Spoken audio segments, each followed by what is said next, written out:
So hi guys, welcome back to new video. நான் வந்து உங்கள் தற்கொலை கூட்டம். இந்த வீடியோவில் என்ன பார்க்க போகிறோன்னா, தமிழ்லேயே பார்த்துருப்பீங்க, ஒரு grand master strategy and sticks and tricks video. எப்படி ப்ரோ அசால்ட்டாக வந்து கிராண்ட் அடிக்கிறதுன்றது வந்து நிறைய பேர்த்துக்கு தெரியாது.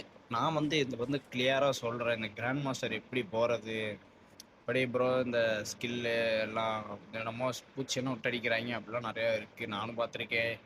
இப்போ கூட பாருங்கள், கேரக்டர் ஏதோ ஒன்று விட்டுறானுங்க, அதை போட்டு அடி அடி நடிக்கிறானுங்க. நம்மளுக்கு ஒன்றுமே தெரிய மாட்டேங்குது. இந்த வீடியோவில் வந்து எப்படி ப்ரோ ஈஸியாக போகிறதுன்னு கேட்டிங்கன்னா, நான் வந்து கடைசி எண்டிங் வரையும் பாருங்கள், ஸ்கிப் பண்ணால் பார்த்தீங்கன்னா உங்களுக்கு வந்து ஒரு கிளாரிட்டி கிடைக்கும். அந்த கிளாரிட்டிக்கு நான் கேரண்டி. நீங்கள் வந்து கிராண்ட் அடிக்கிறதுக்கும் நான் கேரண்டி. நான் வந்து உங்களுக்கு டிப்ஸ் அண்ட் ட்ரிக்ஸு அதோட ஈஸியாக உங்களுக்கு வந்து நான் சொல்லித்தரேன். ஃபஸ்ட்டு வந்து பார்த்தீங்கன்னா வந்து கேரக்டர் காம்பினேஷன். கேரக்டர் வந்து நான் வந்து பார்த்தீங்கன்னா கீழே யூஸ் பண்ணியிருப்பேன் பாருங்கள். லூனா கேரக்டரு, இல்லை வேறு என்ன சைலன்சர் கேரக்டர், அப்புறம் வந்து வண்டி ஸ்கில்ல சிஆர்7 வந்து பார்த்தீங்கன்னா இப்போ வந்து எவனாச்சும் ஒரு டேமேஜ் விட்டாலும் டக்குன்னு போட்டு எஸ்கேப் ஆகிறதுக்கு அதை யூஸ் பண்ணிடுவேன். அது அப்புறம் வந்து அந்த ரேட் ஆஃப் ஃபயர் கேரக்டர் வந்து உங்கள்கிட்ட கன் ஸ்கின்னே இல்லை ப்ரோ, என்கிட்ட கன் ஸ்கின் இல்லை ப்ரோ அப்படின்னீங்கன்னா அந்த லூனா கேரக்டர் யூஸ் பண்ணிக்கலாம். அது வந்து ஒரு குறிப்பிட்ட பர்சன்டேஜில் வந்து ரேட் ஆஃப் ஃபயர் வந்து உங்களுக்கு தரும். சரி, அது ஓகே. மெயினாக வந்து இந்த 2 கேரக்டர் நான் கம்பல்சரி யூஸ் பண்ண சொல்லுவேன். ஒன்று வந்து இந்த வெஹிக்கிள் ஸ்கில், அப்புறம் வந்து இந்த ரஃபேல் கேரக்டர் கன்ஃபார்ம் இது யூஸ் பண்ணி ஆகணும். ஏன்னா லாங் ரேஞ்சில் வந்து பார்த்திங்கன்னா இந்த AC-80 இதுதான் உங்களுக்கு வந்து பெஸ்ட்டு நான் சொல்லுவேன். ஸ்கின் இருந்தாலும் சரி இல்லைனாலும் சரி, இந்த ரஃபேல் கேரக்டர் அந்த லூனாவை சேர்ந்துச்சுன்னா கொஞ்சம் ரேட் ஆஃப் ஃபயர் கிடைக்கும். அதில் வந்து நீங்கள் வந்து கில் எடுக்கலாம், ஓசி கில்லும் தட்டலாம், மேபி நிறைய எடுக்கலாம். ஸோ வந்து இந்த 2 வண்டி ஸ்கில்லும் மெயின் ப்ரோ. வண்டி ஸ்கில் வந்து மெயின், இந்த ரஃபேல் கேரக்டர் மெயின். நான் வந்து இந்த மித்த இருக்கிற 2 கேரக்டர் கூட நீங்கள் என்ன வேணால் பண்ணிக்கலாம், அது கூட மாற்றிக்கலாம். ஏன்னா வந்து இந்த 2 ஸ்கில் வந்து ரொம்ப இம்பார்ட்டன்ட். அப்புறம் வந்து லோட் அவுட் பார்த்தீங்கன்னா, நான் சொல்கிறது வந்து பார்த்துக்கங்க, டீமில் வந்து இப்போ நீங்கள் ஸ்குவாடு போகிறேன்னா கன்ஃபார்ம் வந்து 2 பச்சை கலர் இருக்கணும். அப்புறம் வந்து ஒரு டீம் பூஸ்டர் ஒன்று, அப்புறம் டேக்டிக்கல் மார்க்கெட்டு, அப்புறம் வந்து ஹேமர். டீம் பூஸ்டர் வந்து எதுக்குன்னு பார்த்தீங்கன்னா, இப்போ டீமில் 2 பேர் இருக்கீங்கன்னா டீம் பூஸ்டர் வந்து வாங்கி போட்டுக்கலாம். ஹெச்பி, இபி, ஸ்பீடு எல்லாமே இருக்கும். 6, அதில் வந்து 3 6000 முடிஞ்சிடும். டேக்டிக்கல் மார்க்கெட் வந்து டேஞ்சர் ஜோன். நீங்கள் லாஸ்ட் ஜோன் வரையும் ஃபைட் எடுப்பேன் ப்ரோ அப்படின்னு சொன்னீங்கன்னா டேக்டிக்கல் மார்க்கெட்டில் டேஞ்சர் ஜோனை வாங்கிடுங்க. அதுவும் கம்பல்சரி. அப்புறம் வந்து உங்களுக்கு இங்கே எஸ்கேப் ஆகணும், ஒரு டீமெட் வந்து எஸ்கேப் ஆகணும்னா அதில் வந்து வண்டி இருக்குது, மான்ஸ்டர் ட்ரக் இருக்கும், அதை வாங்கி தப்பிச்சு போயிடலாம். அப்புறம் வந்து புல்லட் வேணும்னா அதில் வந்து சப்ளை பாக்ஸ் இருக்கும், அதுவும் வாங்கி புல்லட்டில் எடுத்துக்கலாம். நெக்ஸ்ட்டு வந்து பார்த்திங்கன்னா ஹேமர் வந்து உங்களுக்கே தெரியும், ஒரு கன்னுக்கு வந்து ஒரு அட்டாச்மெண்ட்டு கொடுத்து அதுக்கு ஒரு பவரை ஏற்றிடுவானுங்க. அது இஸ் மெயின். ஓகேங்களா, அதுவும் எடுத்துகிட்டு முடிஞ்சு. அப்புறம் வந்து லேண்டிங் பொசிஷன் கரெக்டாக பார்த்தீங்கன்னா, ஃபஸ்ட்டு எடுத்து உடனே அட்டாக்கிங் ஆடாதீங்க. ஜோன் சர்வே இருந்தால் மட்டும் அட்டாக்கிங் ஆடுங்க. அதுவும் ஜோன் சர்வே வந்து எப்படின்னா, அவர் போய் சேஃபாக இறங்கினதுக்கப்புறம் தான் நீங்கள் அட்டாக்கிங் போகணும். அது வரைக்கும் நீங்கள் சைடில் தான் இறங்கணும். சைடில் இறங்கினதுக்கப்புறம் தான் நீங்கள் அட்டாக்கிங் போகணும். ஜோன் சர்வே சேஃப்னு சொன்னால் மட்டும் தான் நீங்கள் அட்டாக்கிங் போகணும். அப்புறம் வந்து நீங்கள் வந்து இல்லை ப்ரோ ஜோன் சர்வேலாம் இல்லை, நான் வந்து ஸ்குவாடு அதுவும் வந்து தனியாக தான் ப்ரோ புஷ் பண்ணுவோம் அப்படின்னு சொன்னீங்கன்னா, கரெக்டான பிளேஸ் வந்து நான் சொல்கிறேன், மார்ஸ் எலக்ட்ரிக்கு, சென்டோஸா, ஷிப்யார்டு, இந்த 3 தவிர தெரிஞ்சு இறங்காதீங்க. மேபி கேப்டன் கூட போய்க்கோங்க, அப்படி சென்டோஸா கேப்டன் அப்படி கூட போய்க்கலாம். மெயினாக வந்து மார்ஸ் எலக்ட்ரிக் அந்த மாதிரி இந்த சைடில் இருக்க பிளேஸ் இறங்கிக்கோங்க. சென்டர் போகாதீங்க, மேக்ஸிமம் சென்டர் போகிறது தடுக்காதீங்க. மெயினாக வந்து ரேங்க் புஷ் பண்ணுறவங்க வந்து அந்த ஜோன் சர்வ் வச்சு புஷ் பண்ணுறவங்க வந்து அட்டாக்கிங்லேயே தான் இருப்பாங்க, ஹிட் லிஸ்ட் போட்டு அடிக்க ஆரம்பிப்பாங்க. அது வந்து கொஞ்சம் நீங்களும் தவிர்க்கணும். அவங்க வந்து தவிர்க்கவே மாட்டாங்க, தற்குறிங்க. சரி, அது வந்து தேவையில்லாத வேலை. நீங்கள் வந்து அட்டாக்கிங் ஆடக்கூடாது மெயினாக. அப்புறம் வந்து அதான் ஃபஸ்ட்டு 5 நிமிஷம் வந்து நீங்கள் வந்து அட்டாக்கிங் ஆடக்கூடாது, அதை வந்து தவிர்த்தணும். அப்புறம் வந்து ரொட்டேஷன் பார்க்கணும்னா, ஜோன் மூவ் ஆக நீங்களும் வந்து ஜோன் கூடயே அப்படியே மூவ் ஆகிட்டே இருந்தீங்கன்னா, இப்போ டீமில் 3 பேர் வந்து மூவ் பண்ணிங்கன்னா கரெக்டாக இருக்கும். 4 பேர் மூவ் பண்ணாலும் கரெக்டாக தான் இருக்கும். பட் வந்து நான் சொல்கிறேன் ஒரு இதுக்கு, 3 பேர் இன்னொருத்தர் வந்து ஜோன்லேயே எங்கேயா சுற்றி எங்கிட்ட இங்கிட்டு போய் லூட் அந்த பொறுக்கிட்டு காயின்லாம் எடுத்துகிட்டு வந்து உங்களுக்கு பாதி ஷேர் பண்ணாலும் அதுவும் ஓகே. அப்புறம் வந்து மறக்காமல், இப்போ தான் நம்ம வீடியோ புதுசாக வந்து பார்க்குறீங்கன்னா மறக்காமல் நம்ம சேனலை சப்ஸ்கிரைப் பண்ணிட்டு அப்படியே அந்த பெல்லைக்கான ஆன் பண்ணிடுங்க. வந்து இதில் திக்கிருச்சு, மன்னிச்சுக்கோங்க. அப்புறம் வந்து பார்த்திங்கன்னா அந்த ரொட்டேஷன் முடிஞ்சிங்களா, ரொட்டேஷன் முடிஞ்ச உடனே வந்து நீங்கள் வந்து போதுமான அளவுக்கு லூட் வச்சுருப்பீங்க, எல்லாமே வச்சுருப்பீங்க, ஒரு மேக்ஸிமம் லூட் வச்சுருப்பீங்க. காயின் மஸ்ட்டு பிஆரை புஷ் பண்ணுற அளவுக்கு இப்போ வந்து இந்த ஓபி அப்டேட்லாம் பார்த்தீங்கன்னா காயினுக்கு கேரண்டி கொடுக்க ஆரம்பிச்சிட்டானுங்க. காயின் தான் மேக்ஸிமம், காயின் இருந்தால் கூட நீங்கள் போய் அடிச்சிடலாம் என்னையை பொறுத்தளவு.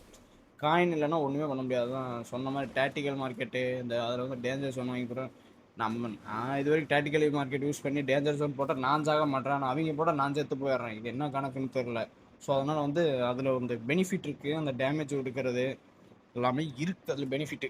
அப்புறம் வந்து பார்த்தீங்கன்னா இனிமேல் தான் மெயின் கான்செப்டே ஆரம்பிக்குது. இதை வந்து ஸ்கிப் பண்ணாமல் பாருங்கள். நல்லா உங்களுக்கு ஈஸியாக தான் நான் சொல்கிறேன், நான் நம்புகிறேன். சரி வந்து மறக்காமல் ஃபாலோ பண்ணிக்கோங்க இந்த ஸ்டெப்ஸை. ஃபஸ்ட்டு வந்து பார்த்தீங்கன்னா நீங்கள் சோலோவா டியோவா ஸ்குவாடான்றதை சூஸ் பண்ணிக்கோங்க. சோலோ பொறுத்த அளவுக்கு நான் வந்து தனி வீடியோ போடுறேன். இப்போ டியோ ஸ்குவாடுக்கு மட்டும் நான் சொல்கிறேன், நல்லா தெளிவாக கேட்டுக்கங்க. டியோவில் வந்து பார்த்தீங்கன்னா நீங்கள் வந்து ஒரு 2 பேர் போவீங்க. 2 பேர் போனோடனே உங்கள் ஃப்ரெண்ட்ஸும் வந்து உங்கள் ஃப்ரெண்டு ஒருத்தர் இருப்பார், நீங்கள் ஒருத்தர். மேக்ஸிமம் வந்து நேர் டேமேஜ் எடுங்க. நேர் டேமேஜ் எடுத்து ஹீல் பிஸ்டல் வந்து 2 தடவை அவங்க டீம்மேட் வந்து ஹீல் பண்ணிக்கணும். அது வந்து ஹெல்ப் அப் ஒரு பாயிண்ட்டு, ஹீல் அப் ஒரு பாயிண்ட்டுன்னு ஒன்று இருக்கும். அதாவது டீம்மேட் ஹீல் அப்னு ஒரு பாயிண்ட்டு. அது வந்து முடிஞ்சிடும். ரெண்டுமே சேர்த்தா 2 பாயிண்ட்டு. மேட்ச்சுக்கு வந்து இந்த மாதிரி 2 எடுத்தாலும் போதும். அதுவும் டியோவில் வந்து மேக்ஸிமம் நீங்கள் வந்து 18வது பிளேஸ்மெண்ட்டில் செத்தாலே வந்து ஒரு 10-12 பாயிண்ட் ப்ளஸ் ஆயிரும். அதுவே ஸ்குவாடில் நீங்கள் வந்து 18வது பிளேஸ்மெண்ட் போனீங்கன்னா மைனஸ் தான் ஆகும். கண்டிப்பாக இது வந்து மைனஸ் தான் ஆகும். ஸ்குவாடில் போனீங்கன்னா கண்டிப்பாக இது வந்து மைனஸ் தான். இது வந்து நோட் பண்ணிக்கோங்க. டியோ வந்து பெஸ்ட்டு. ஏன்னா அதுவும் இல்லாமல் அலைவ் டக்குன்னு குறையும். டியோவில் பார்த்தீங்கன்னா அலைவ் டக்குன்னு குறையும். ஏன்னா நீங்கள் வந்து ட்ரை பண்ணி பாருங்கள், டியோவில் வந்து அலைவு கண்டிப்பாக குறையும். ஸ்குவாடில் பார்த்தீங்கன்னா குறையவே குறையாது, குறைஞ்சது தொலையாது. அது வந்து ஜோன்சரி வச்சு தூக்கி விட்டுருவாங்க. நம்ம கடைசி நேரத்தில் பார்த்தோம், ஜோன்சரி வந்து உயிர் தியாகம் பண்ணி டீமெண்ட்டை காப்பாற்றுவேன்ற குளுத்தித்தனமாக வந்து தூக்கி விட்ருவானுங்க. அது தூக்கி விட்டு தான் தொலைவானுங்க, விட்டுருங்க. இந்த என்னை பொறுத்தவரை டியோவில் புஷ் பண்ணுங்கள். ஸ்குவாடு வந்து எப்படின்னா ஸ்டார்டிங்கில் புஷ் பண்ணுங்கள். சீசன் மாத்திரம்னு ஸ்டார்டிங்கில் புஷ் பண்ணுங்கள். அப்புறம் வந்து பார்த்தீங்கன்னா இப்போ அதான் கைஸ் வந்து பார்த்தீங்கன்னா இப்போ சீசன் குறைச்சி விட்டோன்னே வந்து நீங்கள் வந்து ஸ்குவாடில் புஷ் பண்ணணும். டியோ விட்டுருங்க. ஸ்குவாடு இருந்துச்சுன்னா ஸ்குவாடில் புஷ் பண்ணுங்கள். ஸ்குவாட் இல்லைன்னா டியோவில் புஷ் பண்ணுங்கள். என்னை பொறுத்தளவுக்கு டியோவும் பெஸ்ட்டு தான், ஸ்குவாடும் பெஸ்ட்டு தான். ஸ்குவாடை பொறுத்தளவு பார்த்தீங்கன்னா அந்த ரிவைவ் பாயிண்ட் வந்து அதிகமாக எடுத்துக்கலாம், கில் அதிகமாக எடுக்கலாம் கைஸ். கில்லு பார்த்தீங்கன்னா எக்கச்சக்கமான கில் எடுக்கலாம். ஸ்குவாடை பொறுத்தளவு ஸ்கில் எடுத்துக்கலாம், அதே மாதிரி ரிவைவ் பாயிண்ட் எடுத்துக்கலாம். அப்புறம் வந்து பார்த்தீங்கன்னா இன்னொரு டிப்ஸ் வந்து டியோவில் தான் வந்து இன்னும் சொல்லலான்றேன். சாரி, டியோவில் இல்லை, இது ரேங்க்ல சொல்லலான் இருந்தேன். ரேங்கில் வந்து சிஎஸ் வந்து மாஸ்டர் அடிச்சிருங்க.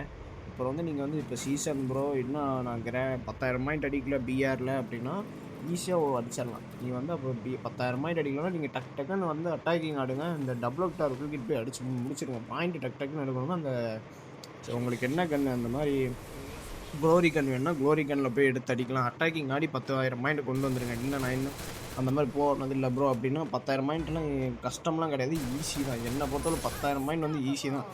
ஒரு நாளைக்கு வந்து 200 பாயிண்ட் வச்சு கணக்கு வச்சு அடிச்சிருங்க. 200 பாயிண்ட் இல்லை, ஒரு 300 பாயிண்ட் வச்சு அடிச்சிடலாம். 300 பாயிண்ட்டே ஒன்றும் பெருசு இல்லை ஒரு நாளைக்கு, அதே ஈஸி தான். 300 பாயிண்ட் வச்சு அடித்து எப்படியாவது 10,000 பாயிண்ட் கொண்டு வந்துடுங்க. அப்புறம் வந்து பார்த்தீங்கன்னா பிஆரில் வந்து 10,000 பாயிண்ட் ஃபஸ்ட்டு. செகண்ட் வந்து பார்த்தீங்கன்னா சிஎஸில் வந்து மாஸ்டர் அடிச்சு வச்சுருங்க. சிஎஸில் மாஸ்டர் அடிச்சிங்கன்னா அது வந்து ஒரு பாயிண்ட்டு. 10,000 பாயிண்ட் அடிச்சிங்கன்னா என்ன பெனிஃபிட்னா உங்களை இறக்கி விடமோ டைமண்ட் 5ல் வந்து ஒரு 40 பாயிண்ட் என்னமோ மைனஸில் இருக்கும். 40 பாயிண்ட் எடுத்தீங்கன்னா அடுத்து ஹீரோய்க்கு அதுலேருந்து நீங்கள் வந்து சரன்னு மேலே வந்துடலாம், அடிச்சு பாயிண்ட் வந்துடலாம். ஸோ ஓகேங்களா. அடுத்து வந்து பார்த்தீங்கன்னா என்னது 6 மேப் டவுன்லோட் பண்ணணும். டீமில் வந்து எல்லாருமே 6 மேப் டவுன்லோட் பண்ணிக்கலாம். அது ஒரு பாயிண்ட்டு பர்சன்டேஜ் ஆஃப் பாயிண்ட்டு தான் காட்டுவானுங்க. அது என்னன்றது எனக்கு தெரியாது, இது வரைக்கும் தெரியல, நானும் பார்த்ததில்லை, அது ஆராய்ஞ்சதும் இல்லை, ஒன்றும் பண்ணதில்லை அந்த பாயிண்டெல்லாம். மேப்பு அப்புறம் வந்து மாஸ்டர், இதில் மாஸ்டர் அதில் 10,000 பாயிண்ட்டு. ஓகேங்களா. அப்புறம் வந்து அந்த மெயின் டிப்ஸ் வந்து என்னென்னு சொல்லிடுறேன். மெயின் டிப்ஸ் வந்து இப்போ வந்து உங்கள் டீம்மேட்ட இல்லைன்னா உங்கள்கிட்ட ஃபஸ்ட்டு 2 ஃபோன் இருக்குது, இல்லை அப்புறம் என்கிட்ட வந்து 2 ஃபோன் இருக்குதுன்னு சொன்னீங்கன்னா இதுலேயும் ஃப்ரீ ஃபயர் லைன் பண்ணிக்கோங்க, அதுலேயும் ஃப்ரீ ஃபயர் லைன் பண்ணிக்கலாம். அதாவது வந்து என்னென்னா இந்த ஃபஸ்ட்டு ஃபோனு செகண்ட் ஃபோனு, இந்த ஃபஸ்ட்டு ஃபோனில் வந்து நீங்கள் 6 மணி நேரம் கேம் ப்ளே பண்ணி சார்ஜ் முடிஞ்சிருச்சுன்னா அடுத்து ஒரு 10 நிமிஷம் பிரேக் விட்டு அந்த செல்லுக்கு வந்து ஒரு 6 மணி நேரம் விளாண்டு பாயிண்ட் ப்ளஸ் பண்ணுங்கள். மைனஸ் மட்டும் எக்காரணம் கொண்டு பண்ணிடாதீங்க. மைனஸ் மட்டும் பண்ணிடாதீங்க. ஏன்னா அது வந்து ஒரு மேட்ச் மைனஸ் ஆயிடுச்சுன்னா அப்புறம் வந்து உங்களுக்கு டிசப்பாயின்மெண்ட் ஆயிரும். அதனால் வந்து ஆடவே தோணும். மைனஸ் ஆயிடுச்சுன்னா ஆட தோணும், ப்ளஸ் ஆயிடுச்சுன்னா ஆடி தோணிக்கிட்டே தான் இருக்கும். மைனஸ் மட்டும் பண்ணக்கூடாது, அது மெயின் பாயிண்ட்டு. அப்புறம் வந்து பார்த்தீங்கன்னா இல்லை அப்புறம் என்கிட்ட வந்து ஃபோன் இல்லைன்னு சொன்னிங்கன்னா உங்கள் ஃப்ரெண்டு யாராச்சும் இருப்பாங்க, ஸ்குவாடில் வந்து ஒரு ஃப்ரெண்டு இருப்பாங்க, அவங்கள வந்து ஹெல்ப்புக்கு கூப்பிடுங்க. இல்லை எனக்கு வந்து கொஞ்சம் ஆடி கூட, நம்ம கிராண்ட் மாஸ்டர் இந்த சீசன் போகலாம் அப்படின்னு சொல்லி மேலே பேசி அவங்கள வந்து விளாட வைங்க. உங்கள் ஐடியில் வர வச்சு விளாட வைங்க. ஓகேங்களா. இது வந்து 2வது டிப்ஸு. அப்புறம் வந்து சொன்ன மாதிரி தான் ஸ்டார்டிங்கில் எல்லாம் சொன்ன மாதிரி அது பக்காவாக ஃபாலோ பண்ணிங்கன்னா வந்து நீங்கள் கிராண்ட் மாஸ்டர் அடிக்கலாம். அதுக்கு வந்து நான் கேரண்டி. கிராண்ட் மாஸ்டர் வந்து ஈஸி தான் ப்ரோ. கிராண்ட் மாஸ்டர் போகிறது ஈஸி தான். இப்போ வந்து பார்த்திங்கன்னா எல்லாம் சிஎஸ்லேயும் கிராண்ட் அடிக்கிறாங்க, பிஆர்லேயும் கிராண்ட் அடித்து அதை மெயின்டைன் பண்ணுறது தான் கஷ்டம். இது வந்து நல்லா நோட் பண்ணிக்கோங்க. கிராண்ட் மாஸ்டர் வந்து மெயின்டைன் பண்ணுறது கஷ்டம். ஏன்னா வந்து நீங்கள் அடிச்சு வச்சு வேணால் ஒரு ஸ்டோரி வேணால் போட்டுக்கலாம். ஆனால் மெயின்டைன் பண்ணுறது ரொம்ப ரொம்ப கஷ்டம் என்னை பொறுத்தளவு. ஏன்னா வந்து பார்த்தீங்கன்னா, கிராண்ட் மாஸ்டர் வந்து இப்போ ஹாலிடேஸ் டைம். ஸோ வந்து ஹாலிடே டைமில் வந்து பார்த்தீங்கன்னா, நீங்க கிராண்ட் மாஸ்டர் அடிச்சு வச்சிருக்கீங்க. உங்கள மாரி எத்தன பேர் புஷ் பண்ணுவாங்கன்றத கொஞ்சம் திங்க் பண்ணி ஆடுங்க. ஏன்னா வந்து கிராண்ட் மாஸ்டர் வந்து அந்த டாப் 10,000 டாப் 10,000ல வந்து ஒரு 15,000 பிளேயர்ஸ் வந்து கிராண்ட்ல தான் இருப்பாங்க. ஆனா அதில காயின்க்கு வந்து 10,000 தான் காமிக்கும். ஆனா 15,000 பிளேயர்ஸ் வந்து உள்ள இருப்பாங்க கிராண்ட்ல. அது வந்து ஏன்னா 1, 2 பாயிண்ட் டிஃபரன்ஸ்ல இருப்பாங்க. அவங்களும் அடிப்பாங்க. அவங்க அடிக்கும்போது உங்களுக்கு பார்த்தீங்கன்னா 10 பிளேஸ்மென்ட் குறையும். ஒரு பாயிண்ட்டுக்கு வந்து 10 பிளேஸ்மென்ட். நல்லா கணக்கு வச்சுக்கங்க. ஒரு பாயிண்ட்டுக்கு ஒரே ஒரு பாயிண்ட்டுக்கு 10 பிளேஸ்மென்ட். இந்த மாரி இருக்கும்போது நீங்க வந்து என்ன பண்ணணும்னா, தினமும் ஆடணும். தினமும் ஒரு 200, 200 பாயிண்ட் அடிச்சு உள்ள ஸ்டே பண்ற மாரி பார்த்துக்கங்க. இதுதான் மெயின் டிப்ஸு. 200 பாயிண்ட் அடிப்பேன் ப்ரோ அப்படின்னு சொன்னீங்கன்னா, கிராண்ட் மாஸ்டர் உங்களுக்கு வந்து டைட்டில் கிடைக்கும். அந்த பேனரும் கிடைக்கும். டைட்டில் மீன்ஸ் அந்த இது கலர் ப்ரொஃபைல்ல வரும். அந்த கலர் சேஞ்ச் வரும். அந்த மாஸ்டர் கலர் சேஞ்ச் வந்தோனே அத வச்சு நீங்க இது பண்ணிக்கலாம். அப்புறம் வந்து அதான் டிப்ஸ் எல்லாமே சொல்லிட்டேன். என்ன பொறுத்தவரைக்கும் ஓவரால் கம்ப்ளீட் பண்ணிட்டேன்னு நான் நம்புறேன். இந்த வீடியோ பிடிச்சிருந்தா ஒரு சப்ஸ்கிரைப் பண்ணிருங்க மக்களே. அப்புறம் வந்து இன்னும் நெறையா ஃபன் கன்டென்ட்ஸ் வரும்னு பார்க்குறேன். நான் ஒரு சிக்க மாட்டேங்குது. என்ன பண்றது? கன்டென்ட்டே நம்மளுக்கு கிடைக்க மாட்டேங்குது. அப்புறம் இருக்கிற கன்டென்ட் கிடைக்க மாட்டேங்குது இல்ல. வாய்ஸ் ஓவர் கொஞ்சம் ஒரு மாரி இருக்க மாரி எனக்கு தோணுது. ஸோ இனிமேல் சேனல் அப்கிரேட் பண்றேன். அப்கிரேட் பண்ணி நல்ல நல்ல வீடியோ போஸ்ட் பண்றேன். நல்லா பாருங்க. என்ஜாய் பண்ணுங்க. இந்த தற்கூரி கூட்டத்தில நீங்க ஒரு மெம்பரா வாங்க. நான் வந்து அதுக்கு ஆசைப்படுறேன். இந்த மெம்பர்ல வந்து நீங்க வந்துட்டீங்கன்னா எனக்கு ரொம்ப சந்தோஷம். ரொம்ப பெருமையா இருக்கும். அப்புறம் வந்து என்ன சொல்றது? காய்ஸ் பிஆர்ல வந்து பார்த்தீங்கன்னா, எல்லா டிப்ஸும் சொல்ட்டேன். அதுவும் இல்லாம நம்ம சேனல சப்ஸ்கிரைப் பண்ணிருங்க. வளர்த்தி விட்டுருங்க நம்மளைய. சின்ன சேனலு. வளர்த்தி விடுங்க.